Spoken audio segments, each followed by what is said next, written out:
For our COBT viewers and listeners, it's Maynard, Mike, and Robert Kester with something we've been wanting to do and waiting for the right time, and we think we've got it. I'd like to welcome today the Honorable Lisa Raitt. Lisa's the Vice Chair of Global Investment Banking at CIBC, but she has a long career around Canadian government policies, trade, the full context. And obviously we have a lot going on with Canada right now. But just to give you a feel for it, she was the deputy leader in Her Majesty's Loyal Opposition in the House of Commons from 2017 to 19. She was a finance critic, also in the Loyal Opposition from 2015 to 2016. She was Minister of Transport from 13 to 15, Minister of Labor from 10 to 13, and Minister of Natural Resources from 2008 to 2010.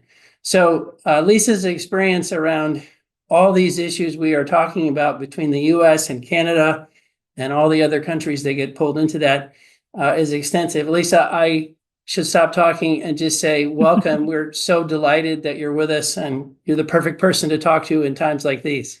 Well, I'm delighted to be here, Maynard, and I would be remiss if I didn't point out that in all of those portfolios, I've enjoyed nothing but a fantastic relationship with U.S. administrations, no matter what partisan stripe. And I know that whatever's going on right now, we can work it out. That's about as Canadian as I'm going to get today.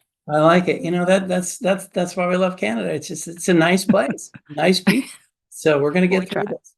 Mike, let me turn to you and ask what's in the markets or on the screen or otherwise on your mind before we jump in with Lisa. Yeah, that was quite a bio to follow, but we'll try our best here. I'd say that the keywords describe markets over the last week or so is some level of volatility, but markets are really not making any headway. They're going sideways. I think we think about the bond market right now. The thing I would mention is that tomorrow is the CPI, and on Thursday is the PPI. And so those are going to be a really, really big issues for the market because we really haven't had any economic stats worth note. We had Powell talking today, but those inflation gauges come in cooler than expected. Then you're probably going to be able to have the March FOMC meeting. They're going to probably have the go ahead for lowering rates.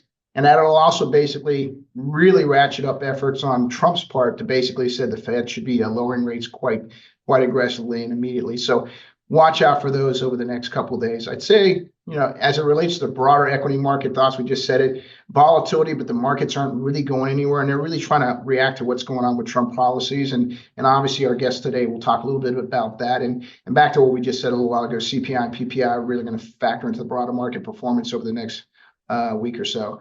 As far as crude oil, WTI has kind of caught a bit of a bid here. It's at around $73 a barrel right now. Time spreads are widening out, and so it looks like the market is saying that we have a stronger physical market at this point in time. Now, as you know, we've been talking about TI for a while. We've kind of been range bound as well, and so I guess the question is, what's moving crude oil up this week? And I say, I think it's a combination of the OPEC's production curtailments. I think it's the on and off with tariffs. I think what we're hearing recently is Russian oil exports are lower because the shadow fleet looks like there's some impact on sanctions there. And we're also talking about Iranian oil sanctions as well. So I expect crude oil right now is just kind of going to continue to be range bound. So we'll see how that works out. The thing I'd say on natural gas, which is interesting, is today prompt natural gas is around $3.50, but the 12-month strip is above $4 an M. And that's because storage is low. Weather has gotten weaker. It's going to be weaker. It's going to be stronger in the next week and a half, 2 weeks. And so that's interesting. One of the things I thought was really interesting today is BP had a Q4 conference call. They're setting themselves up for their February 26th capital markets call. But today, as it relates to natural gas, they said that they're contemplating picking up gas rigs right now. And they're indicating that their returns in their gas basins are better than oil basins. That is something we haven't heard on any calls yet. We haven't heard anything that bullish on oil service calls. We're going to have E&P companies reporting over the next week or two, and we'll see what they have to say. But I just thought that was very interesting.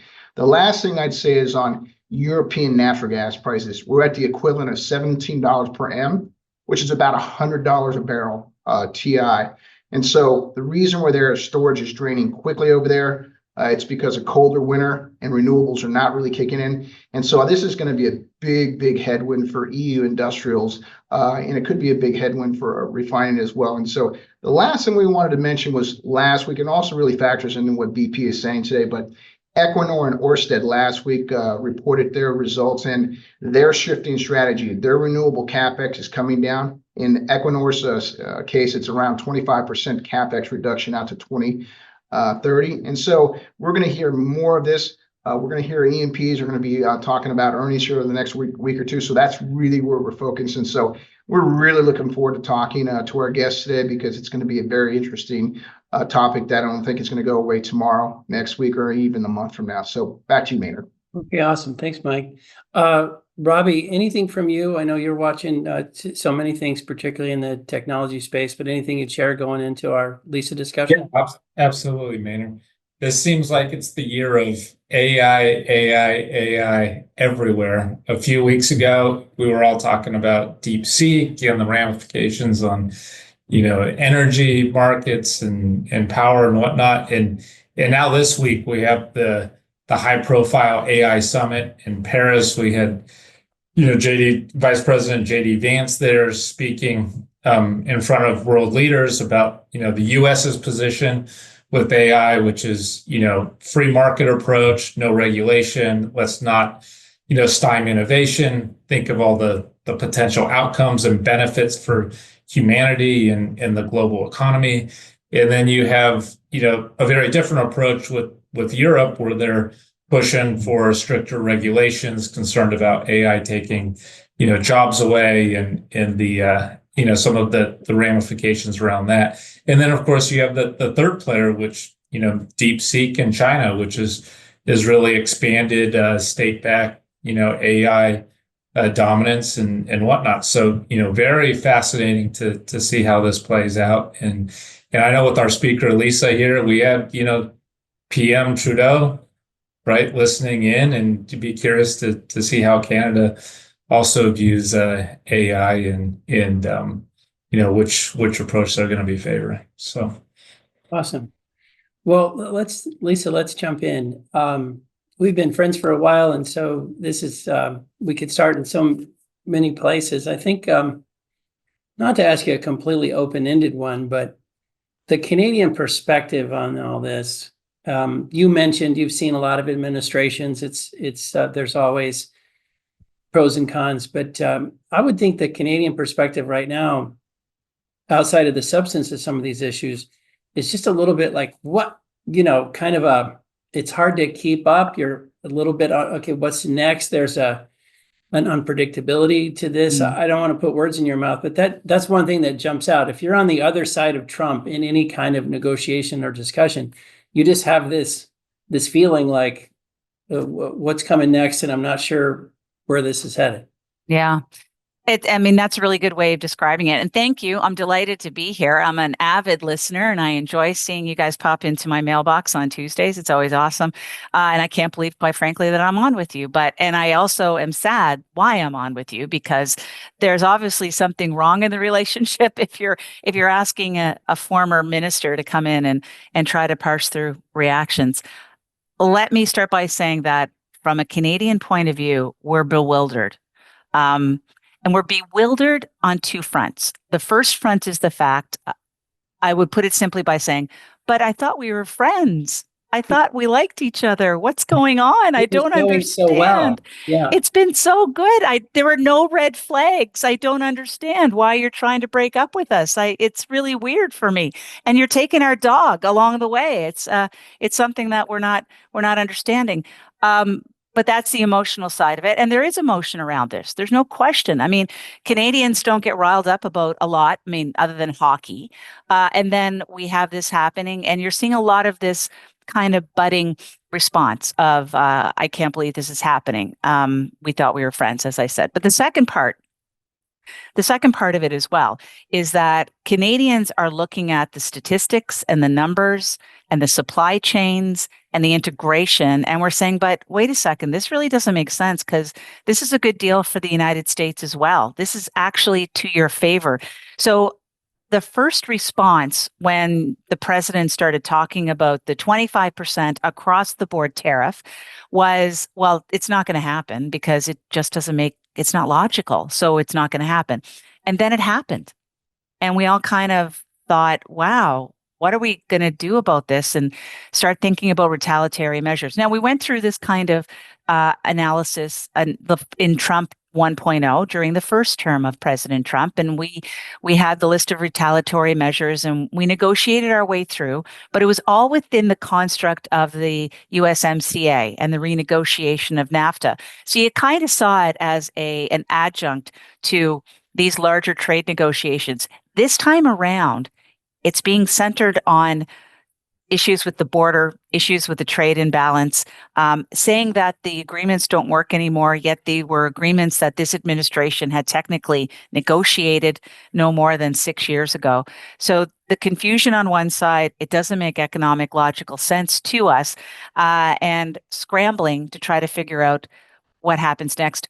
All of this under, I would say, a large cloud of political uncertainty in our country, given that we are in the midst of the Prime Minister deciding to leave in December, a Liberal leadership race that's going on. Parliament isn't sitting because they've been sent home to their ridings to wait for a new Parliament to arrive. And a great, I would say, let me put it this way, the governing Liberal Party is very much behind in the polls versus the opposition Conservatives. So it's not a great time, I would say, Maynard, in terms of trying to come to grapple with these kinds of things. It's all hitting us at once. And it's winter, and we're always grumpy in the winter. That's a great lead in, Lisa. I was thinking about what that last part you were mentioning, which is, and I hope I don't butcher his name, but Poilievre. That's right. The conservative leader. If you rewind to, I think it was January 6th, because it was kind of the first official business day of the year when Trudeau resigned. So there was this base level a political movement, if you will, happening in Canada, which was, describe it much better, but it was kind of a tilting back towards the Conservatives or back towards the center, however you characterize it. And then this little fracas has been thrown into that. Mm-hmm. Do you think that is the timing of that not coincidental? Because if you're Trump and negotiating, like what a perfect time to do this, or are they not related? Like, how do you think about the interrelationship between what was already happening and now this fracas? I can't get inside the thought process of the president or the folks around him in terms of wanting to pursue this panel. I would assume, quite frankly, Maynard, it's irrelevant to decision makers in Washington whether or not Canada's having its own. I don't see them thinking, oh, well, we have a great opportunity because Canada has its own electoral mess at the moment. It's advantageous. It's great timing for them, but I don't think the two aren't necessarily correlated to one another. And certainly one's not causing the other, for sure. It just makes it more messy for us in Canada. Prime Minister Trudeau decided after he came back from our Christmas holidays that he wasn't going to run in the next election as the leader of the Liberal Party, and he was going to resign after the Liberals found a new leader. That was precipitated by Chrystia Freeland, who was the then Deputy Prime Minister and the Minister of Finance, saying that she was leaving cabinet and that she had grown to have disagreements with the Prime Minister in terms of how the economy would be rolling out. And as a result, she, on a very strange day, when the day she's supposed to rise in our House of Commons and read an economic statement that we had been waiting for months, she said, no, I'm not going to read the statement. In fact, I'm resigning from cabinet. So you better find somebody else to read this because I'm not in agreement. The groundswell that built around that one moment put the pressure on the Prime Minister to take the decision that he wasn't going to be able to lead the party into the next election. Up until that moment, up until she decided in December that she was not going to put up with this any longer, he was going to be running in the next election. So what we would have been facing on January 6th or on January, I guess, 20th, when President Trump was sworn in and the first executive order started rolling out, he would have been facing a Trudeau prime minister who was going to be running in the next election. His decision, I don't think, had much to do with President Trump winning or being sworn in, meaning Mr. Trudeau. I think it had more to do with the fact that he realized he had lost the faith of his own party.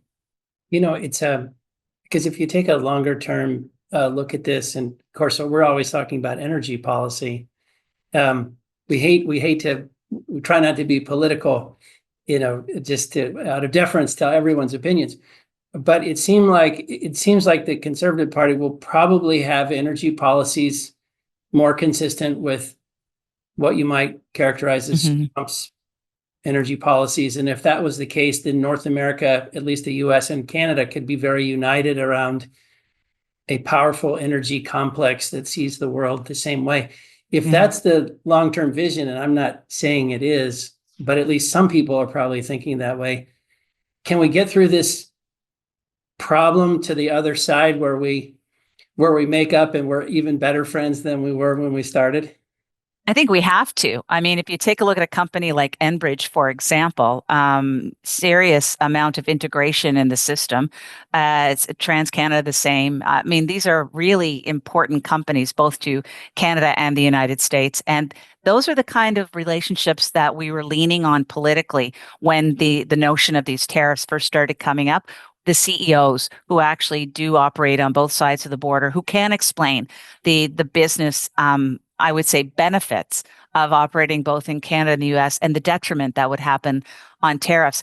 On the political side, if I could describe what's happened in Canada in the last 10 years, it's Canadians have had this proposition put to them. Either you can be environmentally kind, environmentally aware, environmentally actioned, or you can continue to produce fossil fuel.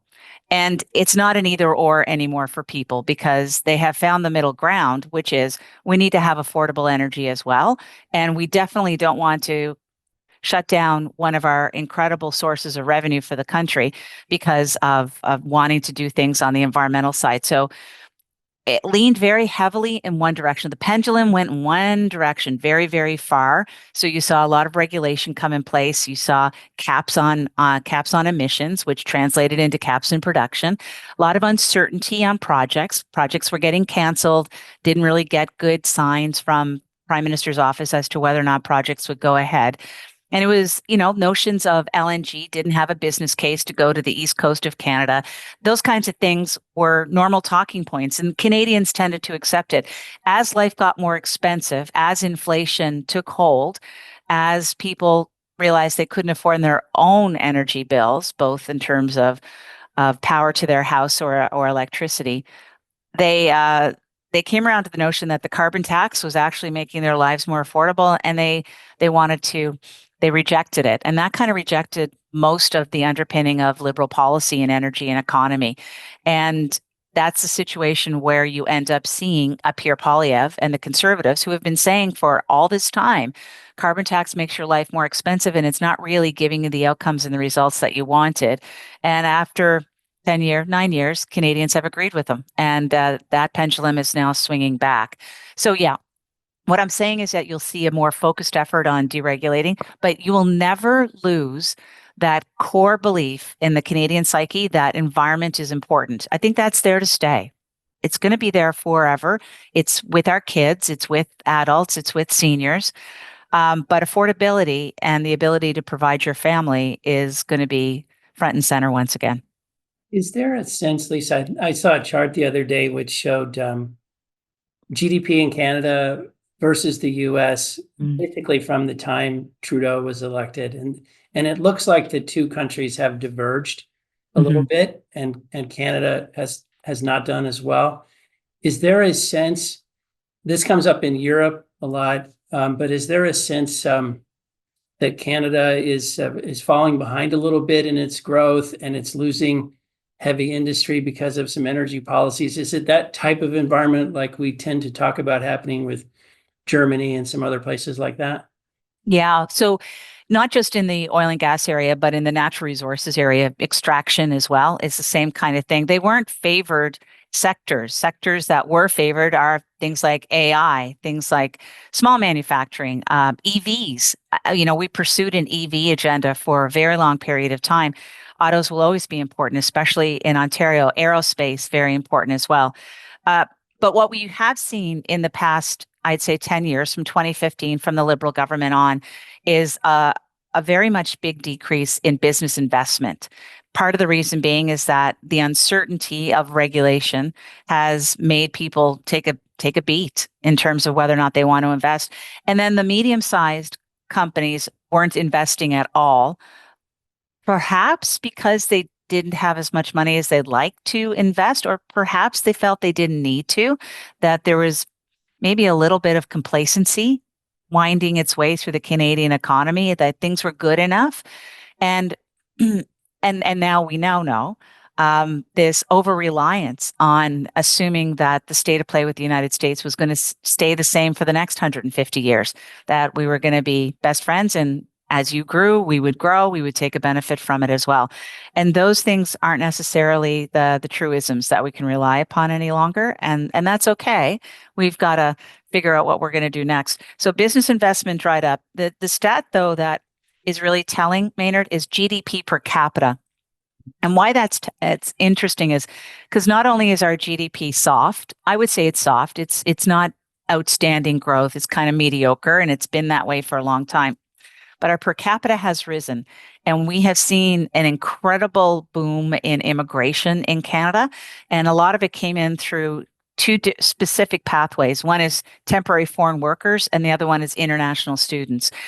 And we're only a population of 40 million. We're a tenth of what you are in the United States. So bringing in 1 million or 2 million people has an impact, especially if you're bringing them into urban centers where our new Canadians tend to want to come to.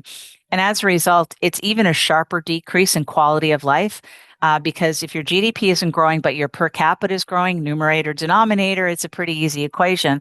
If you're growing that per capita without growing the GDP side of it at even Steven kind of pace, you're going to see a degradation in how people are living and what their dollar can purchase. So the situation we're in Canada right now, what statistics will tell you, is that if you compare the purchasing power of a Canadian family and a purchasing power of an American family, there's like a $22,000 difference.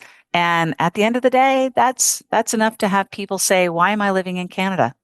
When you and I talked about what we talk about, one of the fascinating things you mentioned is Canada and Canadian business leaders sitting down and saying, okay, look, there's only so much we can control as it relates to the US, but there's a lot we could do intra-Canada to spur growth and improve the economy and so on and so forth. And there's some surprising things in there to maybe that need changing. But do you mind touching on some of that stuff? So one of the crowning accomplishments of a former conservative government, Brian Mulroney's government, of course, is free trade with the United States.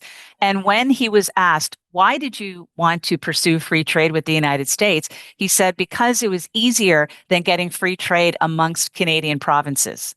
Because we don't have free trade. We have internal tariffs, and they may not be monetary in nature, but they certainly are expensive when it comes to regulation. So I'll give you an example of one. In transport, an area that I used to have a ministry in, you literally have to change tires in the winter on vehicles as you move across the country. If you want to truck from one end of the country to another, you have to stop, change your tires, and move on. You have to change stickers denoting flammable levels of flammable contents, depending upon, is it a circle or is it a triangle or is it a square? So you have these magnetic things that you slap on the side of the truck as you go across the country. It's those kinds of irritants that happen. And to give you the inside look, Canada, as I said, we're small, so we literally can handle this stuff around a boardroom table. So the ministers of transport, let's say, for example, gather once a year. And it's the federal minister and then the other ministers, both from the provinces and the two territories. And we'll have a list each, and we'll say, yes, we want to do free trade among the provinces. Let's figure out how to cut the red tape and let's try to deregulate what's happening in these places. There must be some low-hanging fruit. And there must be an impact on the way we do business. But each minister is handed a piece of paper by their deputy minister, and it says, these are the things you are not allowed to give up because it has an impact on the economy of the province in a way that they're not going to be able to collect the tax dollar. Somebody else will. So let's talk about BC wine. BC wine is wonderful wine. I like it, Okanagan, but you can't necessarily bring it into Ontario unless it's being purchased through somebody else or it's coming in through a professional wine distributor. You just can't bring it yourself across the border. Individual people have been stopped bringing beer across one provincial border to another between Quebec and Ontario. They were carrying too much beer, and they wanted to make sure that the taxes were assessed in the correct province so that the province could have it. And that's that kind of, I would say, it makes no sense to you sitting in the United States because you've sorted out your commerce in a way that makes sense for your federation, and we haven't done it yet. So some people will say it's like 4 points on GDP. It's in the billions of dollars. You know, our economists at CIBC think it's a help to have more freer trade amongst the provinces. It may not be as big a bang a buck as some people are saying, but we really should strive to do as much as we can. We will take the opportunity that your president has given us to look inwardly, to get our house in order, and hopefully put the pressure on sitting electors, sitting politicians to do the right thing and break down some of these barriers. And don't get me started on honeybees, because that's another one. Okay. Lisa, it's really interesting to me that during in Trump's first term, we were talking about Keystone. Biden comes in, cancels Keystone, and now we have Trump's second term, and we're talking about tariffs. It seems like it's really come full circle, and I would have never expected that. I guess my question is, you know, from the standpoint of Trump sets policies, DOE and Interior departments basically set out and try to, you know, dictate those policies. Maybe explain how that works in Canada. Okay, let's assume we get a conservative government there. Who now controls what happens in energy policy in Canada? And how do you think that's going to change on what we're seeing right now, where sort of, you know, national security is becoming a bigger issue, not only for the U.S., but I would expect Canada as well. Yeah. So if you talk to a premier of a province, they will tell you that they control energy policy in their province. And it's true. Alberta, for example, Danielle Smith, who's the premier of Alberta, she and her team will be the ones to set out what energy policy looks like. What the Trudeau government did is they asserted a larger federal presence in energy policy and pushed the limits. And we ended up at our Supreme Court as a result, and it had to do with carbon tax. So they've been consistently, I would say, at the federal level, getting into encroaching more and more in provincial territory. For example, setting an emissions cap on how much you're allowed to emit in terms of greenhouse gases in Alberta. And Alberta says, no, hold up a second, that's our world. What a conservative government would do federally is still be present, because you need all the governments to work together. They would still be present, but they would defer to the provincial entity in terms of understanding and knowing what's best for their province. There would not be a carbon tax. That will be eliminated. And in fact, what's really interesting, Mike, is all of these people that are running to be the Liberal leader now and eventually the next prime minister, they all have suddenly decided that, yeah, that carbon tax, what a terrible idea. We're going to back away from it as well. And it was their centerpiece for 10 years of their environmental and energy policy. And now they're happy to see it go in another direction and come up with something else. So the Poilievre government and the Minister of Natural Resources would have the responsibility to talk externally to our counterparts around the world on the global stage, but internally, they really can't tell the provinces what to do. So if, for example, Ontario, they want to build some more nuclear reactors in order to add to the grid for electrification, that's the pathway that they want to take. For the most part, the federal government would be involved from a regulatory point of view because uranium and atomic energy is a federal purview. They would be asked for money probably from the province in order to help build these nuclear reactors, but they wouldn't have a say necessarily on whether or not Ontario chooses to go down the path of nuclear. And my government, the Harper government, encountered that in 2009, where we really wanted Ontario to buy a nuclear reactor from the federal government at the time when we were in the business of owning and selling nuclear reactors, and they refused. And we couldn't make them buy it. I wish we could. It would be a different situation today. But that's kind of the way it's going to work. The provinces will dictate their own energy environmental policy. Conservative government will take note of it and try to make it work on a national basis, and then be the outward face towards the rest of the world when it comes to energy and discussions on international energy policy. Maybe one follow-up on it. I know one of the things that we've heard a lot about is Pathways Alliance. What's going on? It seems like there seems to be a lot of momentum going on there. It seems like it's kind of stalled out a little bit. How do you expect where policy is going to be going potentially over the next couple of years in Canada? Is this something to restart that? Is it something where it's just going to fade away? How do you think about that? So I think it's the correct assessment that things have stalled, but I would caution that in the way to say that, like my partner back at CIBC would say, Roman Dubček, everything is stalled in the economy right now. Quite frankly, it's not just Pathways. It's everyone's trying to figure out what's going on in the moment. Pathways is a little different though, because obviously a new federal government is perhaps going to take a different approach vis-a-vis the Pathways project with respect to carbon capture and storage. Not saying that a Poilievre government is against it. In fact, it was our government, and Pierre was part of it, that did the first carbon capture project, the Quest project, and it was our government that did a partnership with Alberta and invested in that demonstration. So it's not that a conservative government would be against it. It's just that a conservative government is going to be up against, I would say, massive deficits and concerns about the economy in general. And as he has stated, I don't see a Poilievre prime minister writing checks to big oil companies. I mean, that's using his terminology. But you can do this in a whole bunch of different ways. You can be creative about how you make sure it's going to happen. And of course, they have said that they're not going to do they're not going to do the carbon tax for consumers and how that's going to play out. But I want to give props to the oil sands companies that have put aside their own competitive spirit in order to work together on a project that I think is essential for Canada. And I hope that they don't give up, quite frankly. Sometimes it takes us a while to get our minds around these things. Give this government, if they do form government, give them a beat or two to figure it all out, because the path towards carbon capture and storage is a really good one. And it makes so much sense for that part of the world to decrease the carbon per barrel in a way that they can do it. And it may not be something that is essential right now because the rest of the world isn't looking at decarbonizing in the same kind of way, but it'll all come back eventually. The pendulum will come back, and you have to be prepared for that at the end of the day.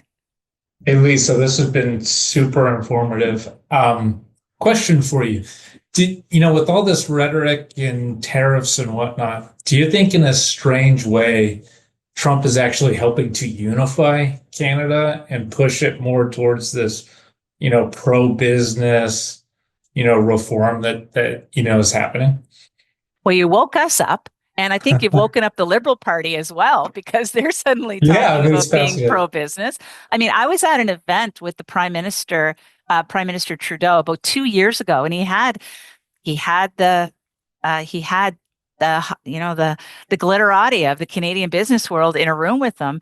And he said to them, I really don't care about what you guys think. I care about what Canadians think, and they want me to pursue this environmental agenda. And that sent a bit of a shockwave, because big business goes, wow, what's going on here? And then Mr. Poilievre kind of alludes to the same thing. I don't really care that much about what the CEOs think, the elitists. I care about what the worker is thinking. But at this point in time, man, everybody's got to be engaged in making sure that we can make sense of an economy that may have added challenges in it, either tariffs or retaliatory methods or boycotting or even the big threat that certain premiers like to throw around that makes me extremely nervous, which is, well, you know what, America, we're just going to turn off your electricity. Oh, wow. And that's a step far. That's a pretty big step. Or we're not going to send oil anymore.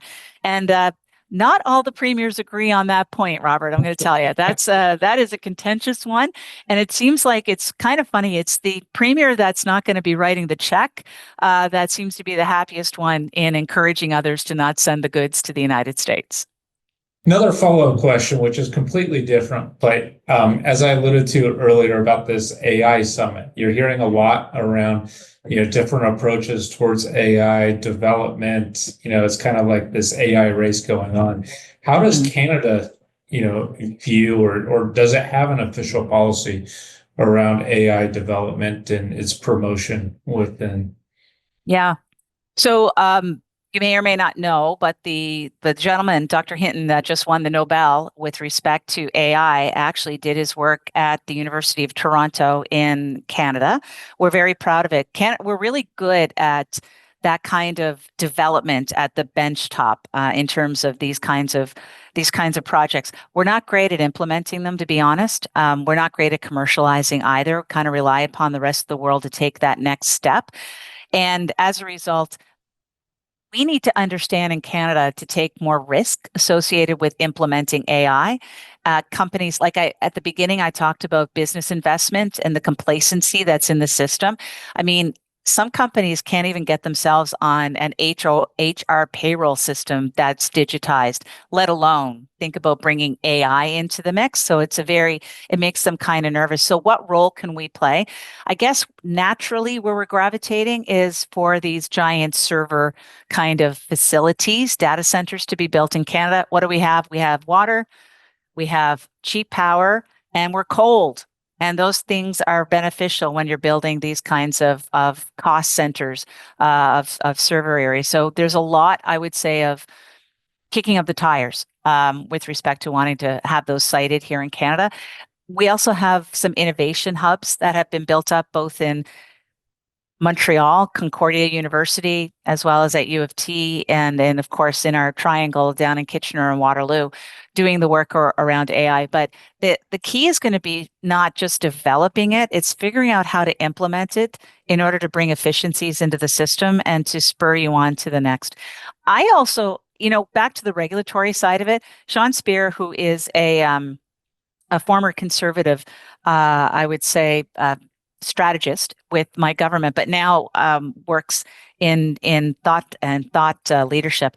He said one idea for AI application, pretty simple, is just to go through all of these interprovincial tariffs and use AI to figure out where are we, how close are we, and what is the solve in terms of how do we fix this mess? Because right now the mountain seems unattainable. You can't really get up the mountain because there's so many regulations to try to figure out across. So let's use AI for something like that. So if somebody is smart out there and wants to figure that out, I commend them. We can use the help in Canada, but we're curious about AI. We feel that we have a great understanding. We have wonderful academics in the area. Mm-hmm. We think we want to be part of the infrastructure of it, the application of it, especially in government business. Companies like CIBC are trying we're dabbling in it. I'm sure most of the banking industry is as well. But it's got to be something that's going to be, in order to level up our economy, everyone's got to use it. And we just don't have the pathway to put it into the small and medium-sized businesses right now. Lisa, you mentioned one thing about power. And power has been this fascinating thing to watch across a bunch of Western countries. Yeah. And it seems like generally the trend has been towards power getting more expensive, and that's had a lot to do with where industry chooses to locate. In some ways, when you say Canada, you think of like super cheap power. It's got hydro, it's got oil and gas, and you could, it's got so many resources. But on the other hand, it has a lot of regulatory, and there was the push to change the power system. Mm-hmm. What would you say about power across Canada? Like where it's cheaper, where it's more expensive, who's making good choices? Are there reforms that need to happen in power? Yeah, our biggest challenge in power right now, Maynard, is that we don't have enough for the business and for the growth that we need to have in order to sustain our economy, as well as the new people who have moved to Canada. And new businesses, we'd like for them to grow, and electrification that is continuing to happen in our country because we haven't turned our back on it. Then we need more. We need more. We need more power generation. We need more transmission. We need more distribution. We need a whole bunch of everything. And each province has done their own internal analysis of how much more they need, and they are choosing their pathway to get there. So, for example, in Quebec, they have just struck a deal with Newfoundland and Labrador to expand Churchill Falls, which is the hydro source in Labrador and northern Quebec, in order to produce more electricity, with an option to do other kinds of projects along the way. That was an acrimonious fight for decades, that the people from Newfoundland and Labrador felt that they got ripped off by Quebec because of the low price of hydro, that they were taking from a resource that was situated in Newfoundland and Labrador, but at the time they didn't have the ability or the capital to do the building of the massive projects. So they struck a 100-year deal, which they've just renegotiated, and now have a better return in Newfoundland and Labrador, and they've got an opportunity to move into working on projects together. So both of those provinces have figured out how they're going to add more to their grid and how they're going to add more power. In Ontario, we are building more nuclear, as I said. So both in terms of Bruce Power is looking at another nuclear reactor. OPG, Ontario Power Generation, is looking at another nuclear reactor. We're thinking SMR, small modular reactors, all over the place, and pursuing it. And, provincially in Ontario, we're in the middle of an election right now. There are no political parties that are necessarily negative to that analysis. So we're kind of in agreement as to what path we're going to choose. Alberta, Alberta has some really diversification when it comes to, it's not just oil and gas. It's not just gas powered turbines. It's not just oil. They've got some hydro. Sorry, they've got some solar there. They've got some wind there. They do have other means, and they explore it all the time as well. BC is hydro, and it's got an immense amount of LNG, which they can turn to. And then at the end of when it was, I would say, popular, hydrogen, of course, was what everybody was talking about. You don't hear about hydrogen as much as you used to, because now people have accepted and understand that utilizing LNG or utilizing natural gas is a pretty good bridge to electrification and decarbonization. One question that I'm sure comes up a lot with your Canadian-based multinational businesses and a bunch of others is just the Canadian dollar and the US dollar and just currencies and interest rates. What would you tell us? I think I saw that the Canadian Monetary Authority has been reducing interest rates at a faster pace than we have here in the US. But what would you say about the importance of either the Canadian dollar or the US dollar in all this global trade discussion?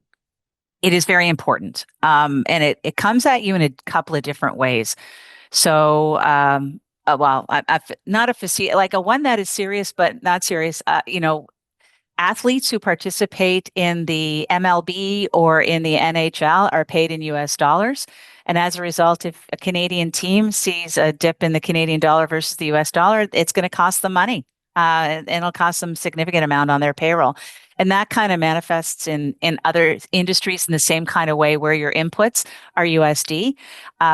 For example, agriculture. I was speaking to a group in Prince Edward Island, and I was asked what CIBC was thinking about in terms of where the dollar was going to go. And I said where it was going to go. And you can look up to see what CIBC is saying about where the dollar is going to go.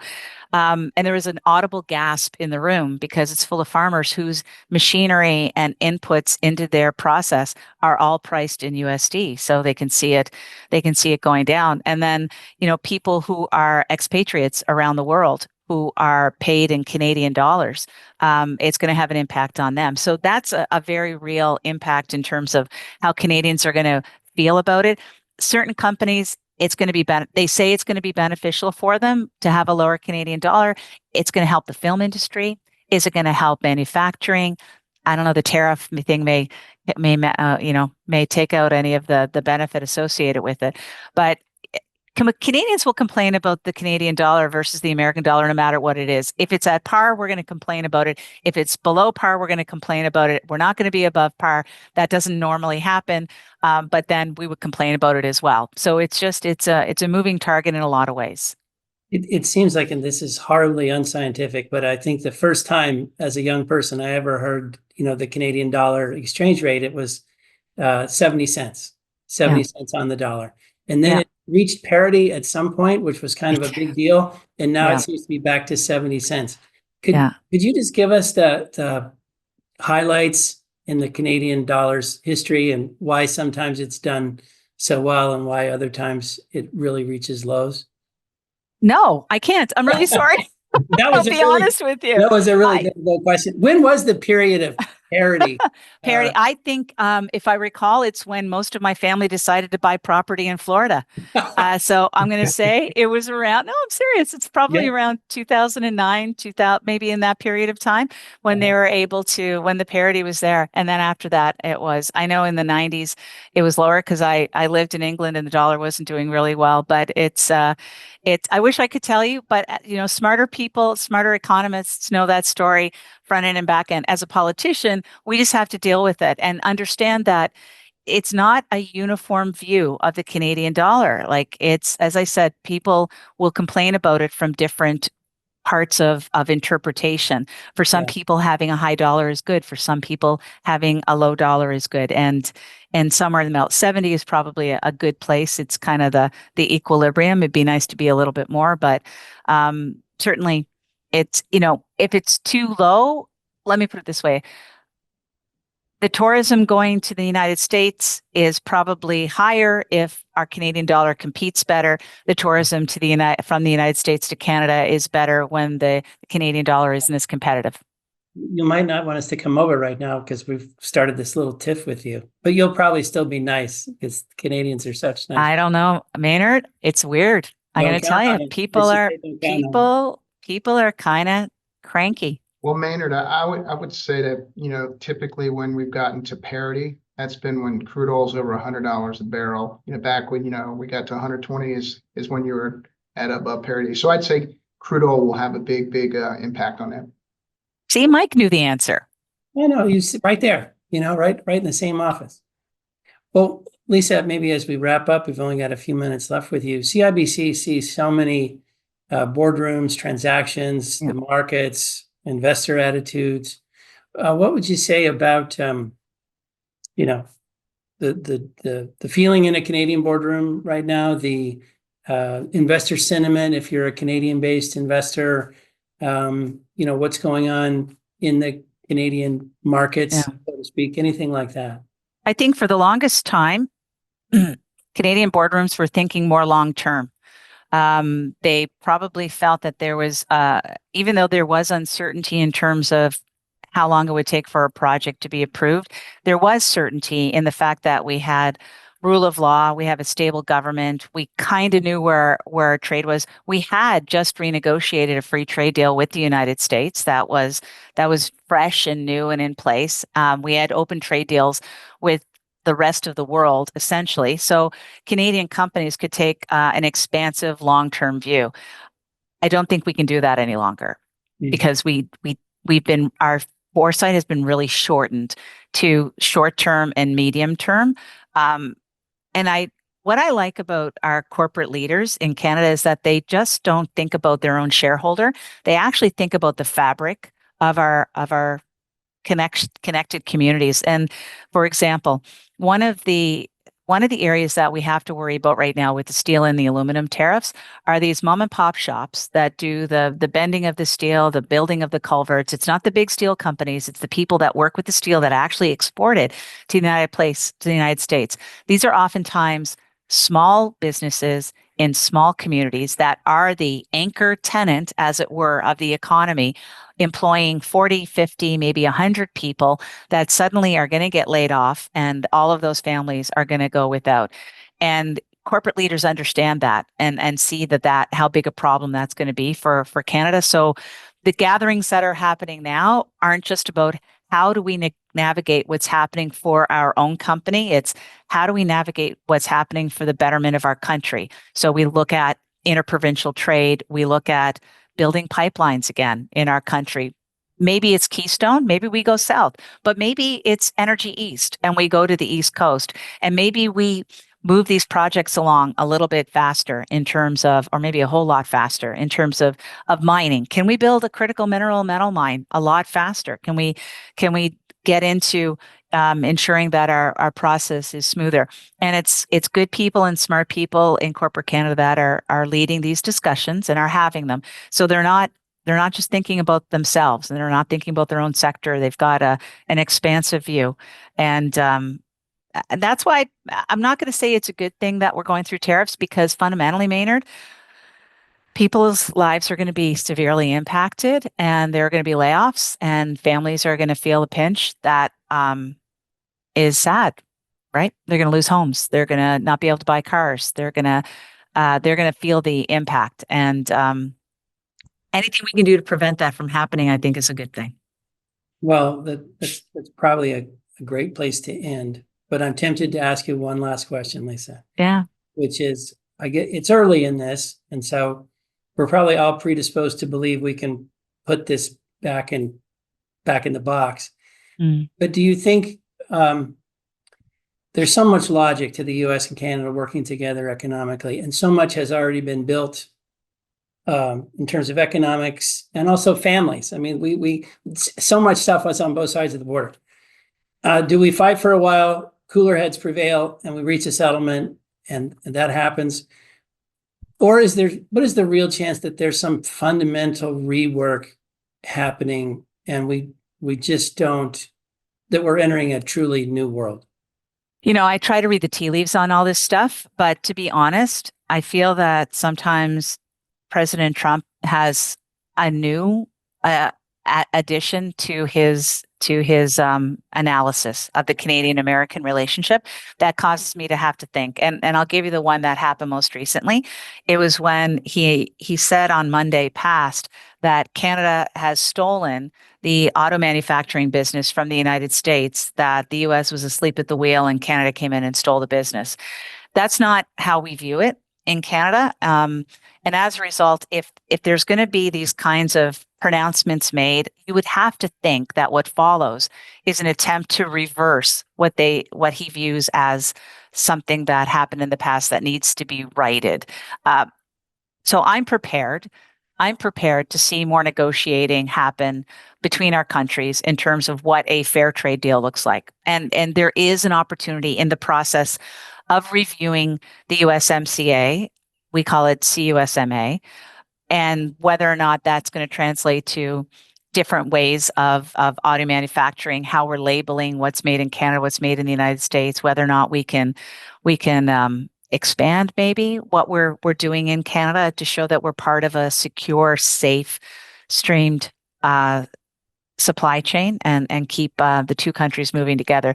But I'm hoping that the commentary is just about solidifying a negotiating stance as opposed to a deep-seated belief that Canada has taken advantage of the United States, because the negotiated stance is a lot easier to deal with than an ideological point of view. Yes. Perfect place to end. Lisa, you're so nice to join us. Thank you for your friendship and everything Always. you do for us. We really appreciate it. And thanks to everybody out there. Keep your eyes open. Things are happening fast.